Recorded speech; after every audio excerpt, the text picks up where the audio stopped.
warahmatullahi wabarakatuh. Waalaikumsalam warahmatullahi wabarakatuh. Selamat pagi semuanya.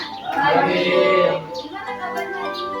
Alhamdulillah luar biasa, tetap semangat pantang menyerah. Allahu Akbar. Semangat hari ini. Semangat. Bagaimana semangatnya? Cukup semangat. Semangat.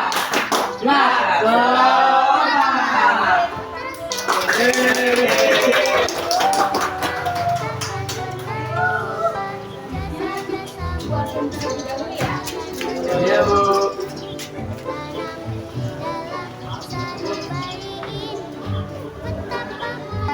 Tadi Bu.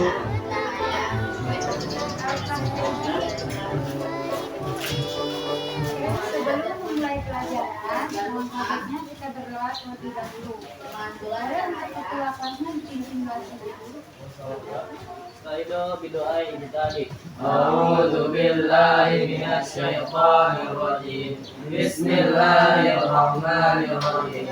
Alhamdulillahi rabbil alamin. Arrahmanir rahim. Maliki yaumiddin. Iyyaka na'budu wa iyyaka nasta'in.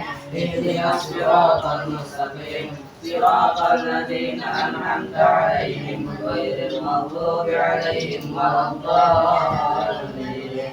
رب اشرح لي صدري ويسر لي امري واحلل عقدة من لساني يفقهوا قولي رب زدني علما وارزقني فهما اللهم فقهنا في الدين وعلمنا تأويل.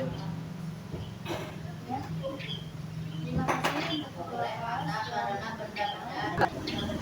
teks berita merupakan teks yang berisi tentang segala peristiwa yang terjadi di dunia. Teks berita biasanya disebarkan melalui berbagai media seperti koran, majalah, radio, televisi, internet, ataupun media lainnya. Coba di sini ada yang pernah nonton berita? Sebutkan contoh-contohnya berita. Yang kalian kali aja nggak apa-apa. Tentang korupsi, Ya, koruptor. ya lagi terus selain itu kan banyak ya, ada kayak kebakaran, ya, ada lagi Tabrakan. ya karangan macet, ada gitu.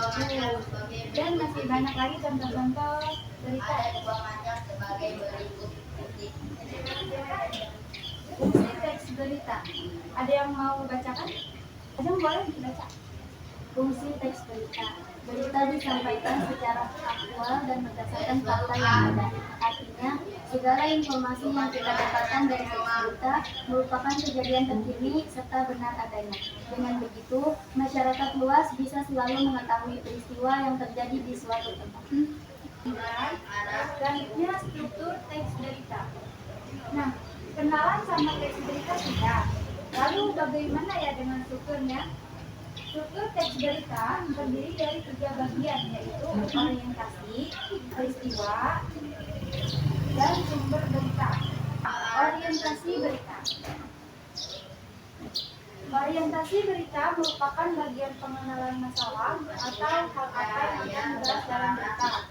Kedua, peristiwa.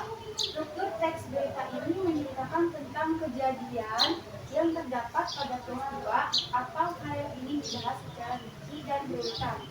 Ingat ya, di bagian ini harus menjelaskan unsur mengapa dan bagaimana. 3. Sumber berita biasanya terletak di bagian awal atau akhir berita. Contoh, Yogyakarta, Kompas.com, korban kasus pom wisata palsu dan libur Yogyakarta terus bertambah. Unsur-unsur teks berita. Pernah dengar dengan singkatan 5W 1H? Pernah. Apa? Yang kalian tahu tentang 5W 1H? Ini nggak apa-apa, baca aja. Nah, di sini unsur-unsur teks berita itu mengandung 5W 1H, yaitu what, where, when, who, why, how. Ya, boleh Kaido bidoa ini tadi. A'udzu billahi minasyaitonirrajim. Bismillahirrahmanirrahim. Subhanakallahumma wa bihamdika asyhadu an la ilaha illa anta astaghfiruka wa atubu ilaik. Terima kasih. Assalamualaikum warahmatullahi wabarakatuh. Waalaikumsalam.